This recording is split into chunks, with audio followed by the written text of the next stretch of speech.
Hi friends, welcome to the 10th video of the video series Post Vibration of Single Degree of Freedom Systems. So today we are going to discuss the solution of equation of motion for a viscously damped harmonically excited spring mass system.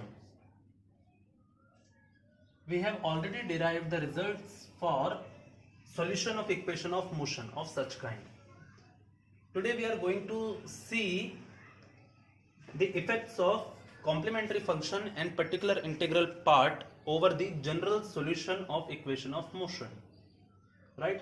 So you can assume this video number 10 is the continuation of video number 9. Right? So I'll write the results which we got yesterday. So in video number 9 we studied what we have studied in video number 9. The general solution xt is equals to the complementary function part xct plus particular integral part xpt. This we have studied. Now what is xct? Xct we got as three cases once again, so I'll write them. C1 e to the power minus zeta plus square root of zeta square minus 1 into omega n t plus C2 e to the power minus zeta minus square root of zeta square minus 1 into omega n t. Either this one or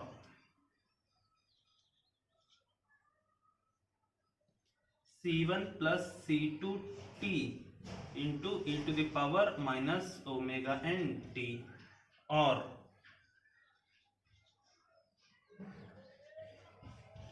xc e to the power minus zeta omega n t into sine omega dt plus phi naught. Right? So three forms were there for complementary function part.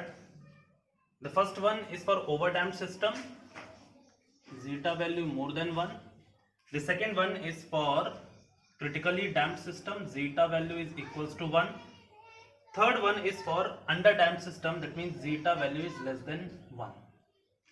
Right? And we got the formula for particular integral part also, xpt also, yesterday only. So xpt we can write as a cos omega t minus phi. Right? Where the forcing function was the harmonically excited force F was F naught cos omega t. So for such kind of force we got xpt as a cos omega t minus phi, where this a is the amplitude. A is the amplitude of xpt, and the value of a was, yesterday we got this value also, f naught by square root of k minus m omega square whole square plus c omega whole square. Right? And what is about this phi? So the value of phi is the phase angle. The value of phi is, I'll write the value of phi here. So this much we have studied in video number 9. This much. I have ended here. The value of amplitude of xpt a is equals to f naught by square root of k minus m omega square whole square plus c omega whole square. Now this is about a. What is phi?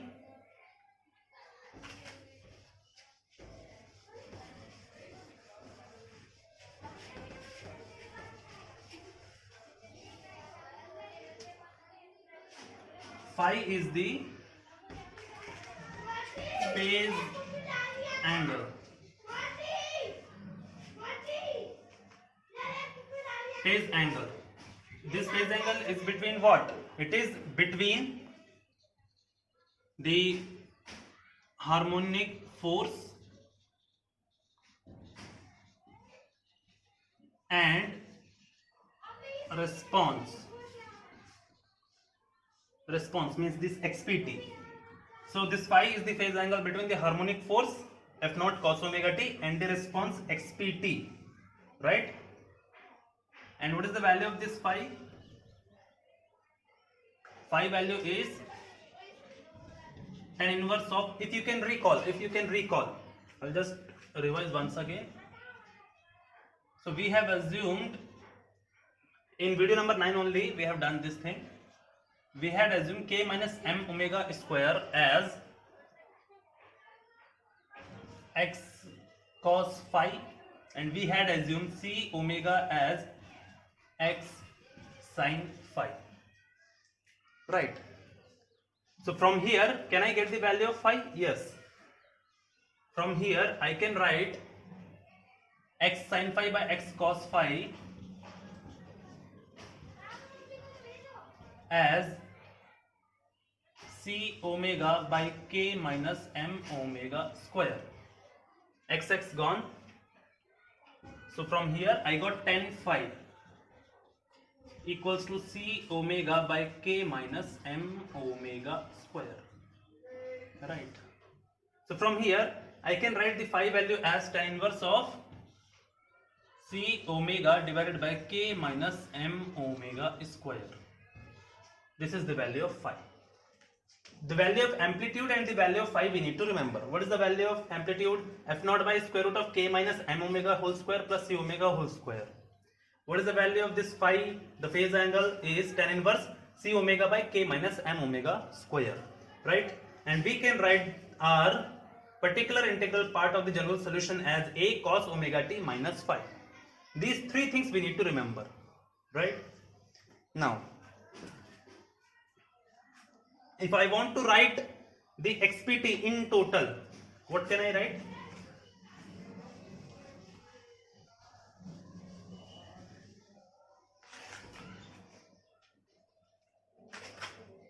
So the complete xpt can be written as f naught by square root of k minus m omega square whole square plus c omega whole square into cos of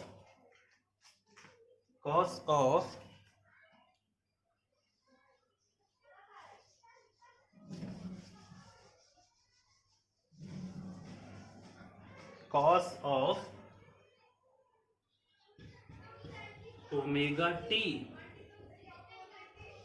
minus the value of phi we need to write, that is tan inverse of c omega by k minus m omega square. This is xpt. Now this is xpt, but in short we can remember it by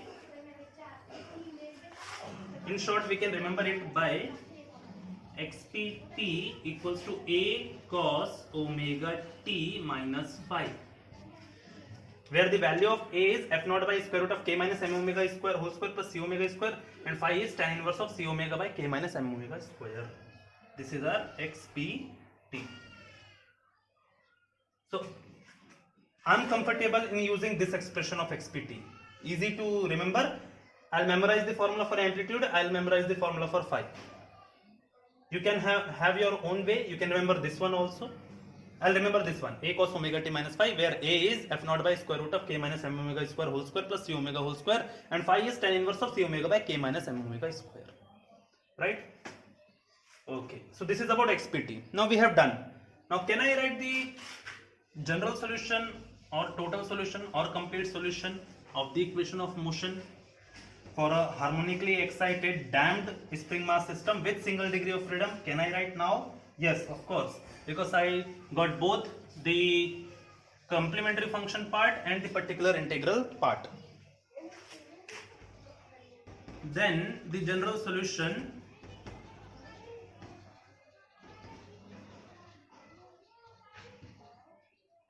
xt equals to xt is equals to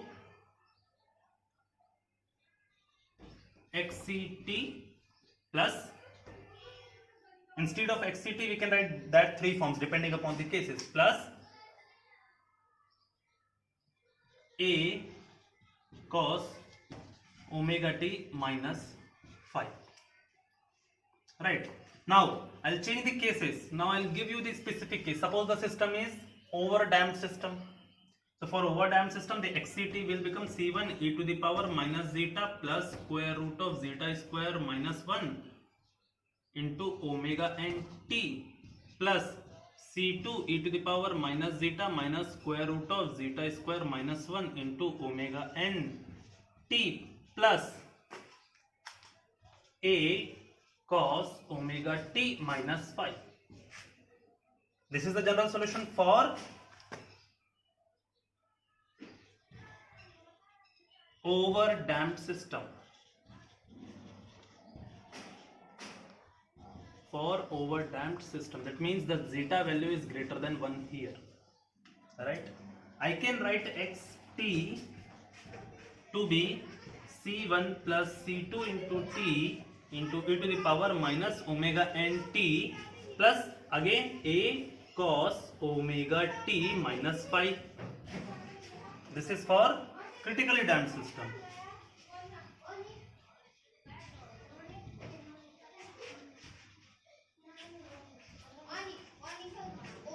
That means for the system for which the zeta value is equals to 1, I can write the same xt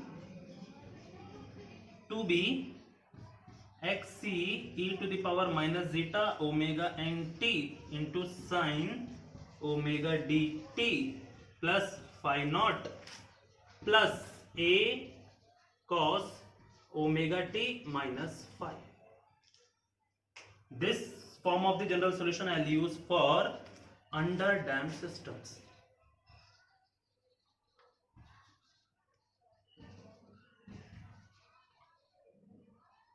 That means the systems for which zeta value is less than 1. So this is the general solution of a viscously damped harmonically excited spring mass system with 1 degree of freedom. So depending upon the cases, we'll make use of the general solution expression. Now here, one important thing we need to discuss.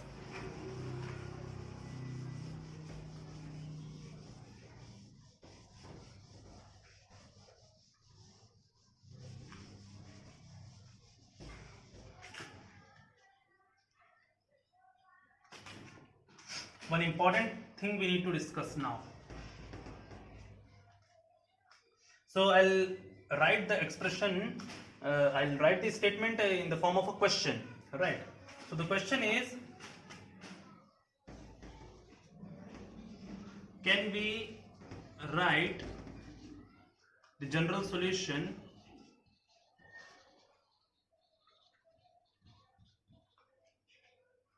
of such kind of systems, general solution of viscously damped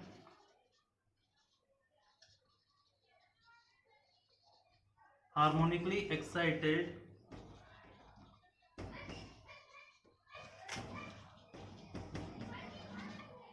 spring mass system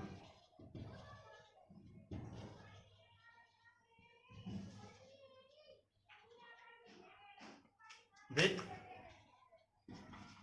1 degree of freedom.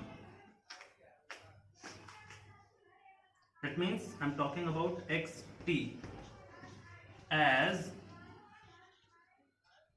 xt is approximately equals to xpt, the particular integral part only. So this is my question, first question. Can we write the general solution as completely the particular integral part only, not the complementary function part plus particular integral part? Can we assume the general solution is only and only the particular integral part? If yes, then in what condition can we write like this? I'll continue the question. If yes, if your answer is yes, then state the assumptions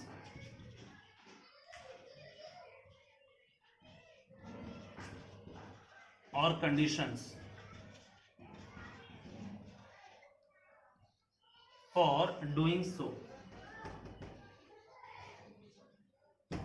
This is the complete question.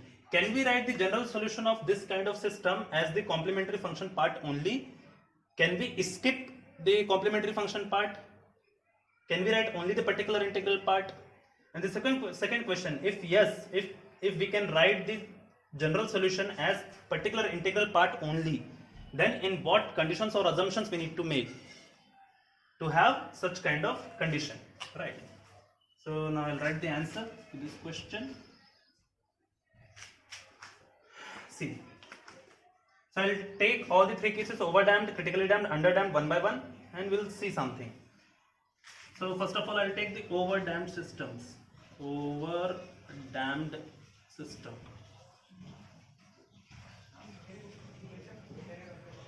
So for the overdamped system, zeta value is more than 1, we know that.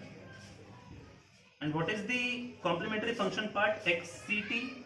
This is equals to c1 e to the power minus zeta plus square root of zeta square minus 1 into omega nt plus c2 e to the power minus zeta minus square root of zeta square minus 1 into omega nt. This is the solution. Now suppose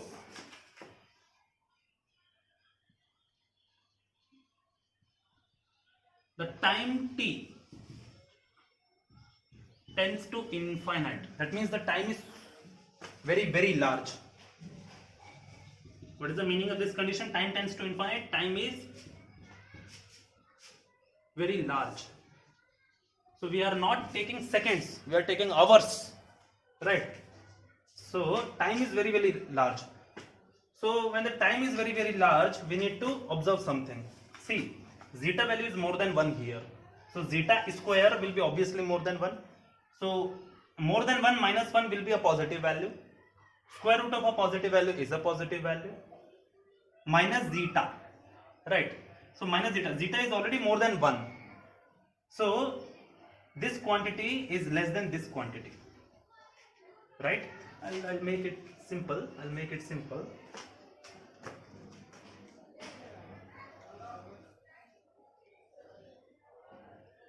it like this. Okay.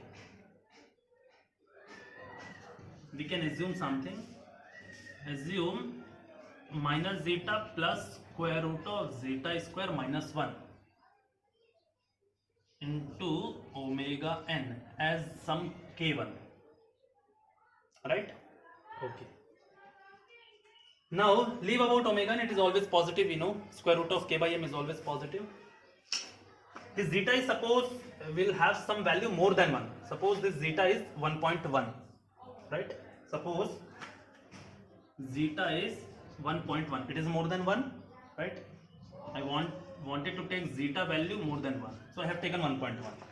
So what about minus zeta plus square root of zeta square minus 1 or k1? What about k1? So k1 will be equals to, in that case, minus zeta means minus 1.1 plus square root of zeta square. What is zeta square? 1.21. 1.21 minus 1 into omega n. So it will be minus 1.1 plus 1.21 minus 1 is 0.21. And what is square root of 0.21? Square root of 0.9 is 0.3. Sorry, that is not 0.3. That is 0.03, I guess.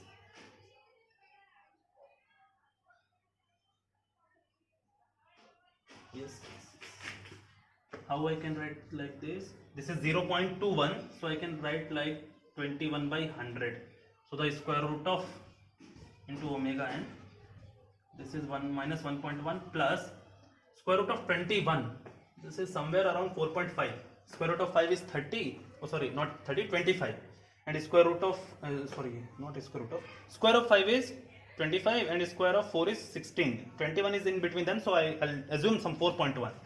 So it will be 4.5 divided by square root of 100 is 10. So 4.5 by 10 is how much? 0.45. So plus 0.45. Is it a negative quantity or a positive quantity? Into omega n. Omega n is always positive. So minus 1.1 plus 0.45 is always negative. Right? Into omega n is a positive thing. So negative multiplied by positive is always negative. So what I meant to say that K1 is always negative. K1 is always negative. K1 is always negative means this quantity minus zeta plus square root of zeta square minus 1 into omega n is always negative. Right? Now we'll see K2. This quantity will assume as K2 and we'll see whether it is positive or negative.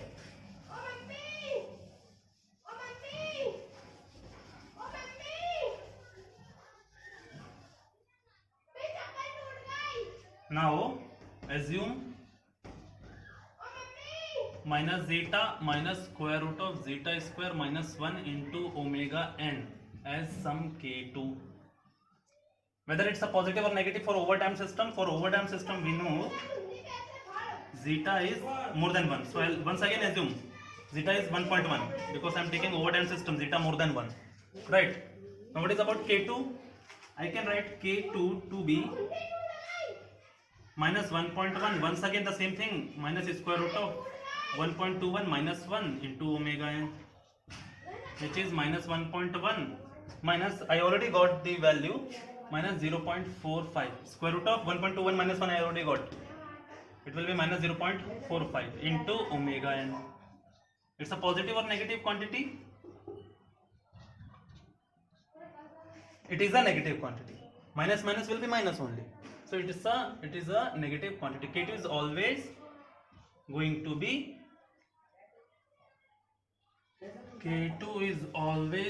be negative. Right? So that means this entire quantity is always negative. It's a negative quantity. This entire quantity is also a negative quantity. So what can I write?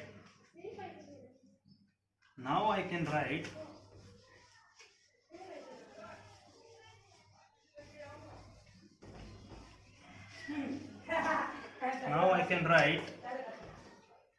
xct is equals to c1 e to the power some negative value into t, right, plus c2 once again e to the power minus k2, oh sorry, e to the power, yeah, k2. So k2 is also negative, so minus again some negative quantity, negative into time t.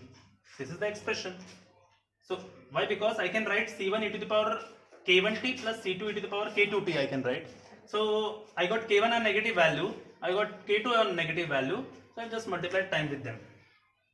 So what I can write actually? c1 e to the power minus t I can write. Right? Or what I will do, I can write this to be c1 e to the power some positive value now into t.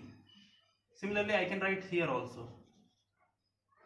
So because I got negative k, so I'll write here minus k. That is better in multiplication. Minus k1 I got into t. Here also I got k2 as negative quantity. So I'll write minus k2 into t. So this I can write as e to the power k1t c1 by e to the power k1t. This I can write plus c2 divided by e to the power k2t. Right. Now what condition I have taken? Time is large. I have taken large time, means the time is in hours, not in seconds. Assume time t tends to infinite. Right. In that case, what will be about xct? This is c1 by e to the power, in place of t you place infinite, so e to the power infinite plus c2 e to the power infinite, and we know e to the power infinite is infinite only. Right? That means I can write this to be c1 by infinite, this will be c2 by infinite. So anything by infinite is 0, plus anything by infinite is 0. So ultimately what happens, my xct is getting closer to 0. xct is getting closer to 0. So what condition I have taken? If time t tends to infinite, the complementary function part for overdamped system is approximately 0. Right?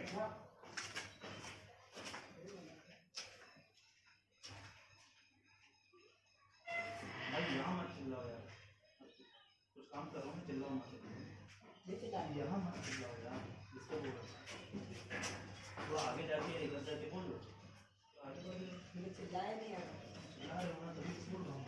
कुछ काम कर रहा हूँ, ले जाओ, लेकिन थोड़ा आगे जाके बोल रहा हूँ.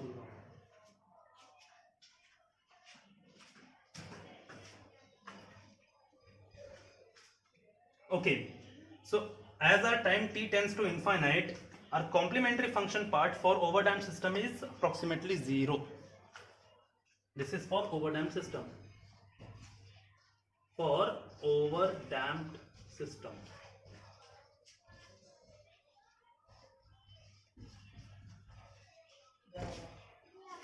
Right? Okay. Now I'll take the critically damped system. So this you understand. When time t is very very large, the complementary function part for overdamped system is approximately 0. It is becoming 0. Right?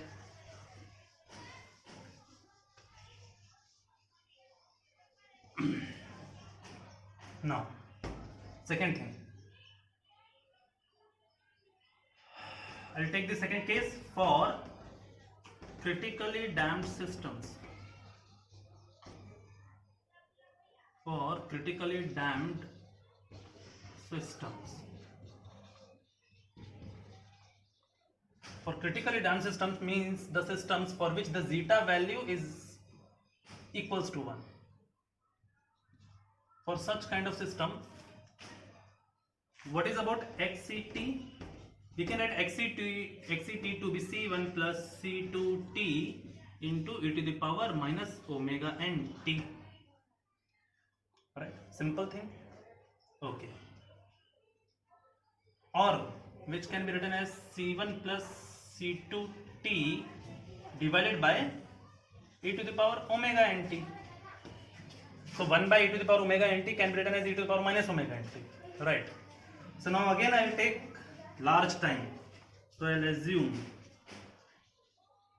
the time t is reaching to infinite value. It is very very large. Then what about xct for critically damped system? It can be written as c1 plus c2 into infinite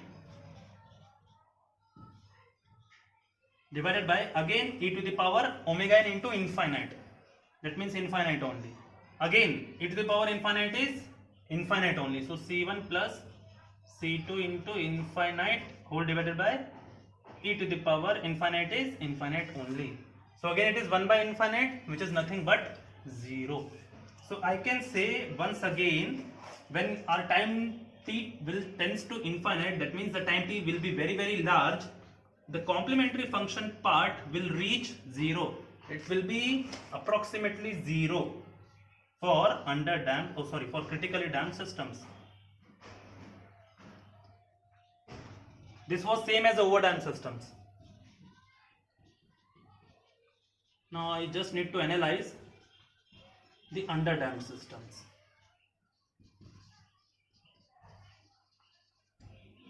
Right? So for overdamped system and for critically damped system, as time t is very very large, the complementary function part will become 0. That is for sure. Now we'll see the underdamped systems.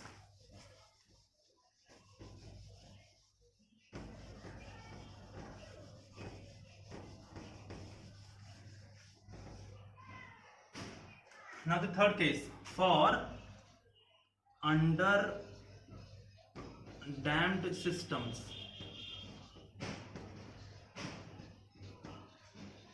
For underdamped systems, that means for the systems for which the zeta value is less than 1.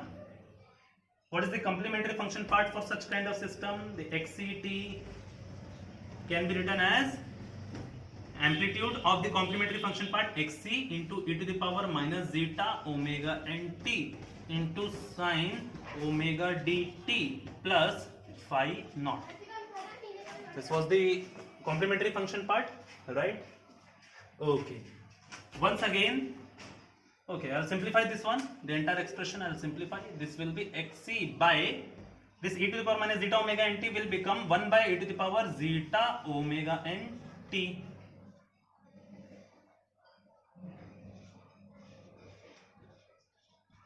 Right, into sine omega dt plus phi naught. Now once again I will take the same case. Assume time t is very large. Time t tends to infinite. Then I can write xct to be equals to capital Xc sine omega dt plus phi naught divided by e to the power zeta omega n into infinite. So I need to simply write infinite here. Instead of t, here also I will write infinite. Right. So 1 upon e to the power infinite is 1 by infinite only. So 1 by infinite into xc sine omega d into infinite will be infinite only. Infinite plus phi naught will be infinite only, like this. So 1 by infinite is once again what? 0. This thing is once again equals to 0. That means the entire xct is equals to 0. 0 multiplied by anything is 0 only. So I can say as my time t tends to infinite, the complementary function part xct is also reaching to 0 for underdamped systems. For underdamped systems, right? So till now what we understood, for overdamped, critically damped and underdamped systems, the complementary function part is reaching to 0 as our time t tends to infinite. That means the time t when it is very large, the complementary function part is vanishing. It is becoming 0. What is the meaning of that? That is vanishing. So in total what I can write? Now come to the question once again. Recall our question. Can we write the general solution of a viscously damped harmonically excited spring mass system with 1 degree of freedom to be equals to particular integral part only? So the answer is yes, because the complementary function part is vanishing, it is becoming 0. So the general solution, the total solution will be particular integral part only. But in what condition we can write like that? It is applicable if and only if the time t is reaching infinite, right? So that thing I'll write. Yes, the general solution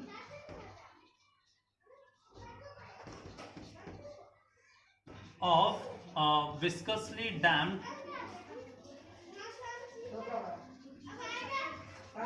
harmonically excited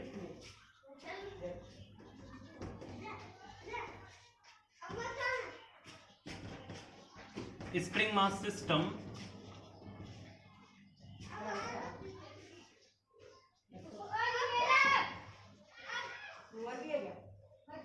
with 1 degree of freedom can be written as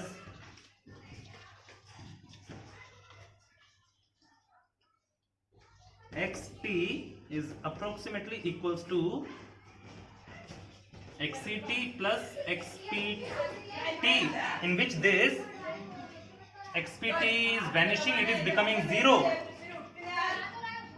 So this xt is equals to xpt only. Yes, we can write like this. We can write like this. And what is the condition? which is applicable for the cases in which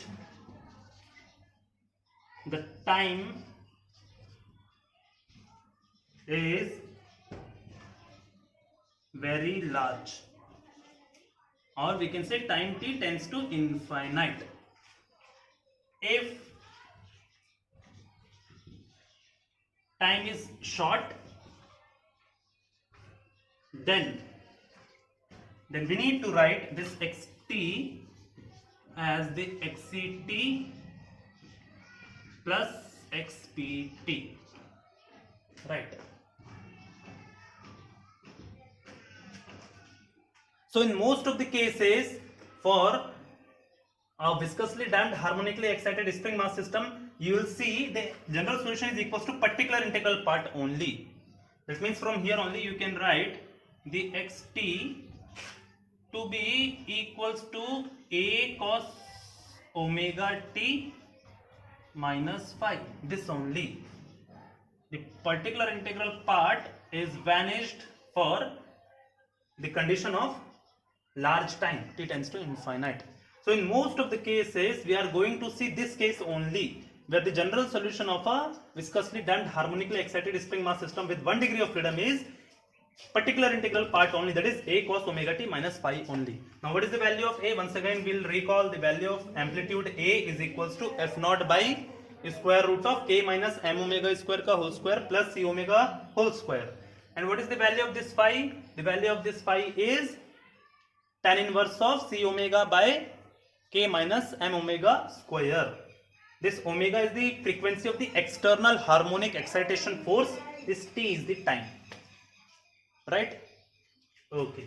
So this is done. Now we'll draw the graph for the general solution.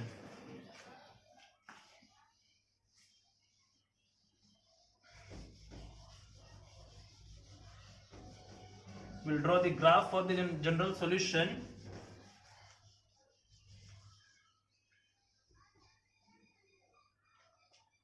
So the topic is graphical representation of the general solution. The topic is graphical representation of the general solution. The graphical representation of the general solution of a viscously damped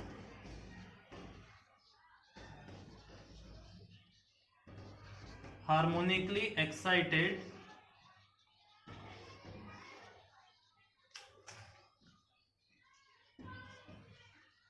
spring mass system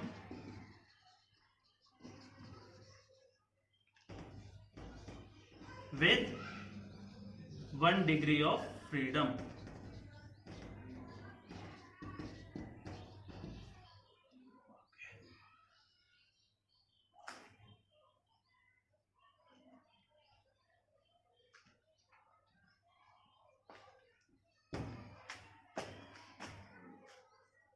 So let us have a look onto the graph.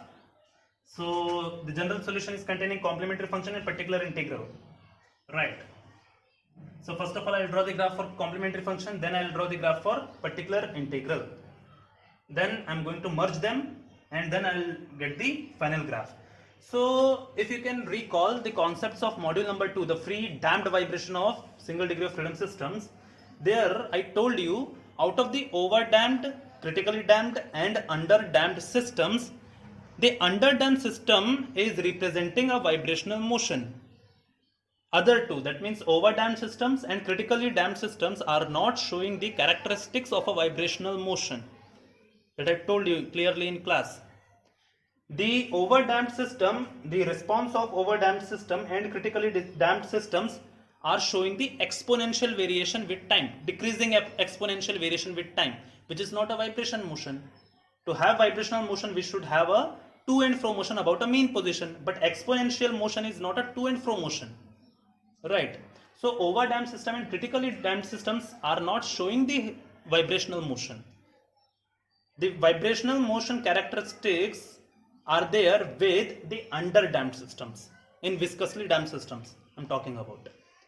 So here, because I want to show the vibrational motion, I'll draw the graph of motion or response for under damped systems, because that will show you the vibrational motion. Other two are over damped and critically damped are not showing the vibrational motion. And then I'll, in particular integral, because that particular integral term is a cos omega t minus phi, it is cos, that means the response is the vibrational motion. So that I'll draw, then I'm going to merge them. So first graph is the graph of xct, the complementary function part, and I'll take the complementary function to be xc e to the power minus zeta omega nt into sine omega dt plus phi naught. This I'll take. Why? Because it is only the vibrational motion. Over damped and under damped responses are not vibrational motions. So I'll draw the graph for this one. Now here you can take this to be sine omega dt plus phi naught, or you can take the cos omega dt minus phi naught also, right? You can take this to be cos omega dt minus phi naught also. If I'll take this as cos omega dt minus phi naught, then it will be easy to understand, right? Or if you are taking this to be sine omega dt plus phi naught, then also it's fine, because the sine and cos curves are same, only the starting point is different. Okay, so I'll draw this one. So like this.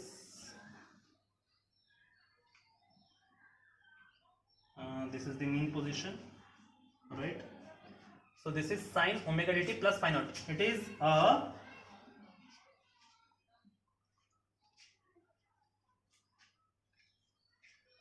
forward kind of curve, right? So sine starts from 0, so I should have a phase angle of phi naught, and then I'll start my graph, right? So from here I'll start my graph. This phase difference is phi naught, so it is something like this. It will start from here, but before only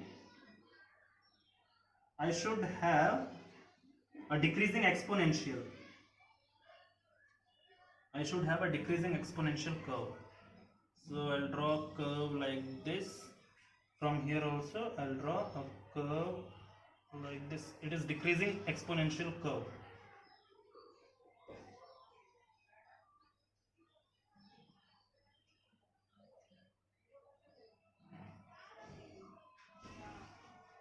Something like this.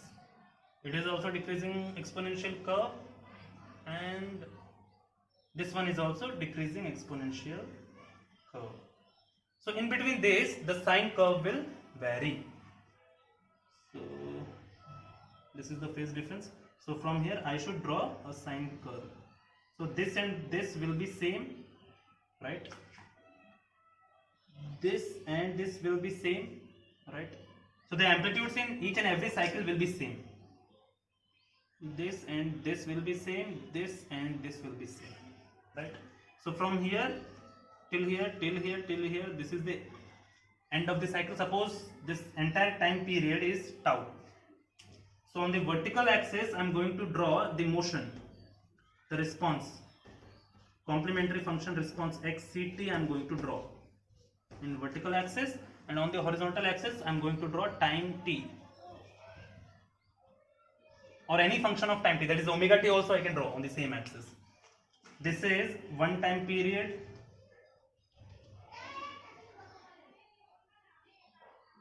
capital T1 I am going to write it. This is another time period T2, T1, T2 must be constant.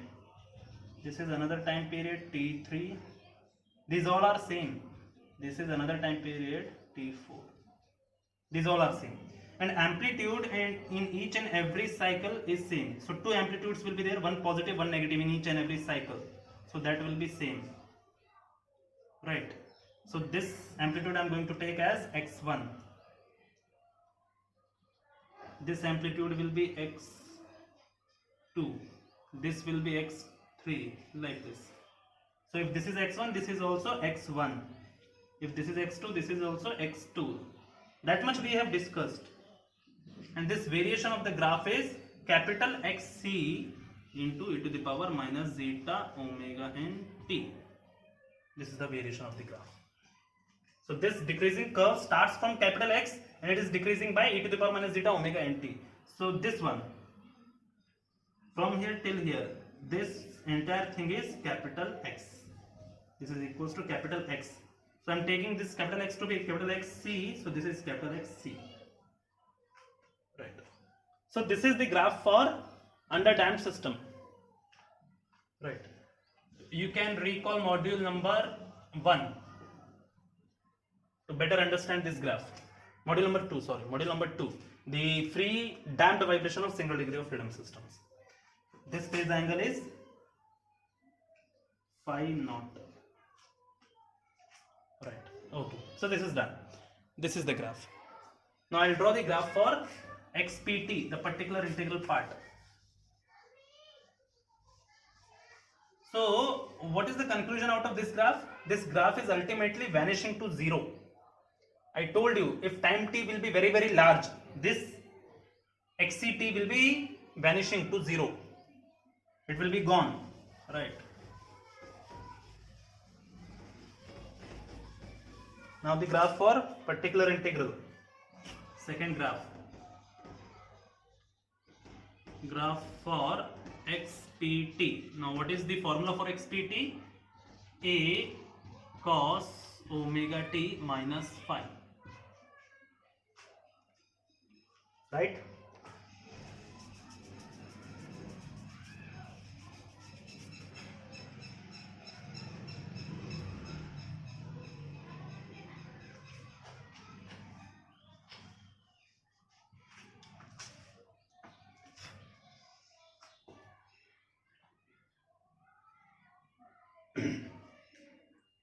Graph for XPT will be something like this. On the y-axis we are going to have the particular integral displacement motion. On the x-axis we are going to have time t or any function of time t. That means omega t also we can take here.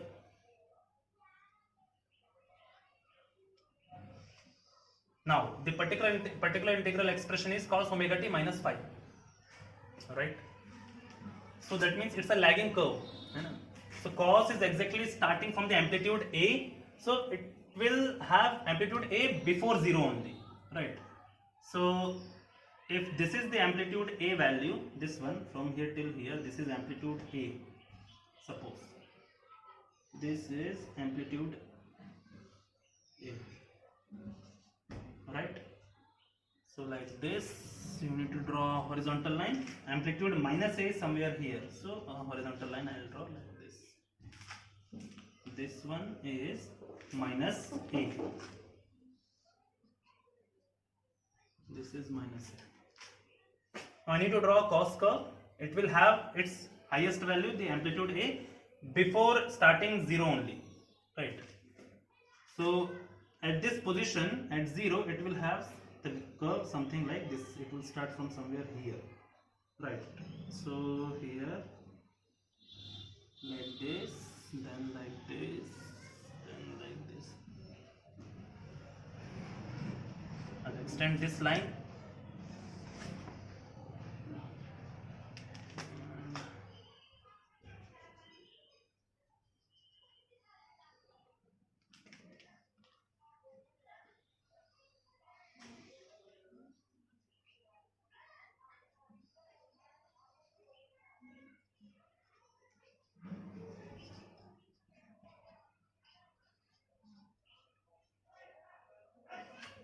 So this is the graph for A cos omega t minus phi.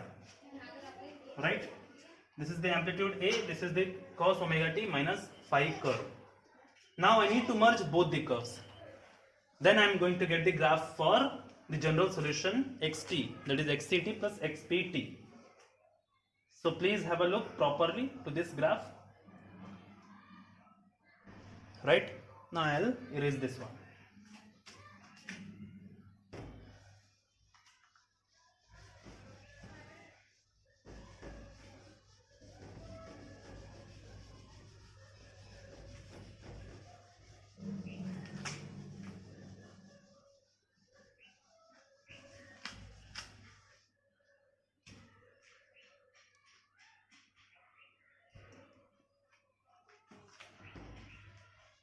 third one, graph of xt, that is xct plus xpt. So I'll draw a vertical axis, I'll draw a horizontal axis. On vertical axis I'll have the general solution xt, and on the horizontal axis I'm going to have time t or some function of time t, that is omega t also I can take. Okay, so first of all I need to draw the particular integral part. In that only I'm going to draw the complementary function part. So this is plus a, this is horizontal axis of minus a. From here till here this is plus a. From here till here this is minus a. So that graph was starting from somewhere here. The graph was starting from somewhere here, like this. This is the cos curve.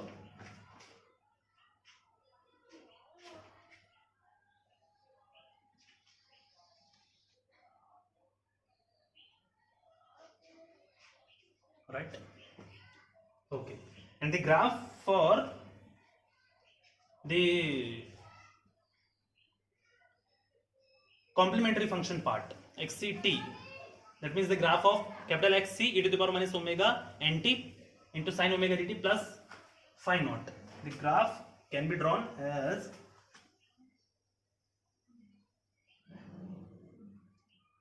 something like this. So because this is the cos curve, I'll take the cos form of that particular complementary function part only. I'll take the cos form of complementary function part so that it will be easy to understand. You can draw both of them. There is no issue. Ultimately, I wanted to show that the xct is vanishing, right? But what I'll do to have the simplicity, I'll take the xct in the form of cos only.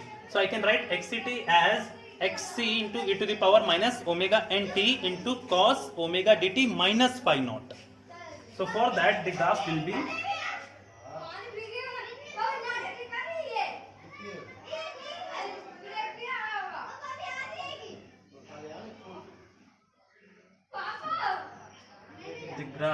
can be drawn like this is the exponential curve, exponential decreasing curve.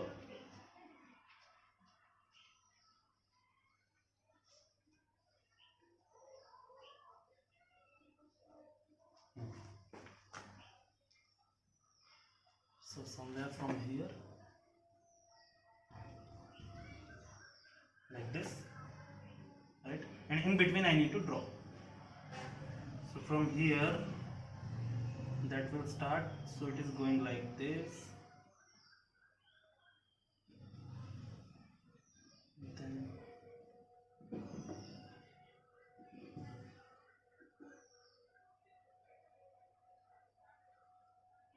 both the graphs should be parallel.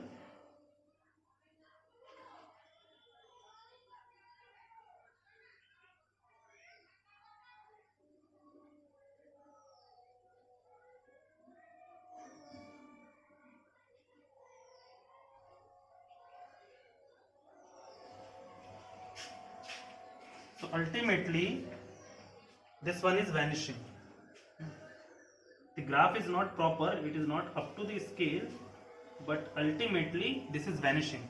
And as this time will be infinite, we know that after one or two cycles of the particular integral, this complementary function graph xct is going to be 0. This is xct, this is the graph of particular integral part xpt. So once your particular integral has completed one or two cycles of its time period, we know that the complementary function part is going to be vanished. It is going to be 0. Right. So that is why this xct, the complementary function part, is called as transient solution, because it is going to be 0 when your time is high, and the particular integral part is called as steady state response or steady state solution of the general solution. Why? Because it will be there till the time your vibration motion is there, right? So we can see, as our here, as in this case, as our particular integral has completed one cycle, the complementary function part has become 0, right? So now what is the conclusion of this graph?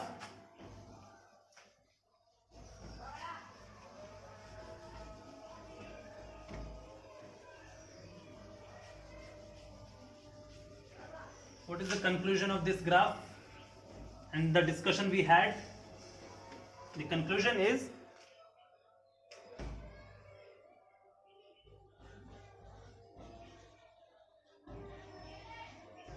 conclusions. The first conclusion, as time t tends to infinite, that means the time is large, the complementary function part, that means xct of the general solution xt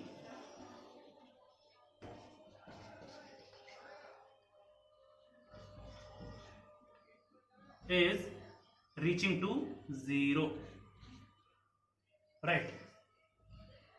Now second conclusion, as time t tends to infinite, the general solution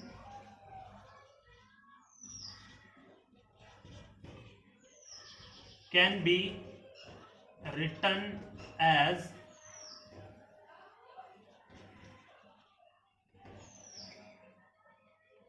xt is approximately equals to xpt, which is nothing but xt is equals to a cos omega t minus phi. That's it, right? The third conclusion, the complementary function part xct is called as the transient response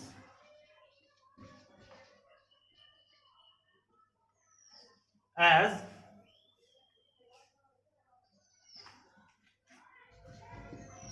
it is vanishing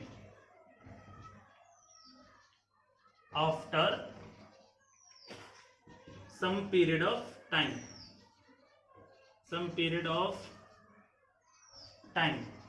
of vibration. And the fourth conclusion is the particular integral part xpt is called as the steady state response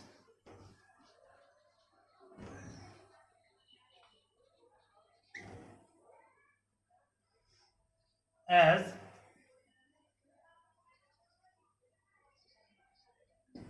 it will last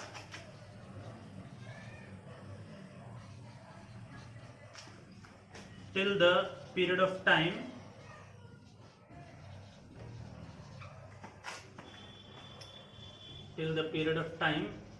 for which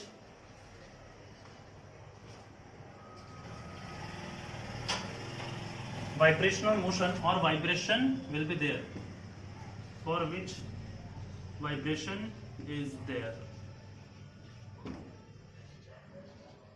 So these are the four conclusions out of the graph and the discussion we had before. Now here we got the conclusion, so from here only I am going to write the general solution of a viscously damped harmonically excited spring mass system with single degree of freedom as a cos omega t minus phi, right? There is no doubt. I am going to write it like this. Now if in the problem they are asking about transient response, then I am going to write xct as xct plus xpt. Otherwise I am going to write xct as xpt only, right? Okay. Now this is the end of video number 10. Now in video number 11, we are going to solve one problem. Right? So please study all these concepts which we have discussed in video number 8, 9 and 10. And then in video number 11, I'm going to solve a problem. Thank you.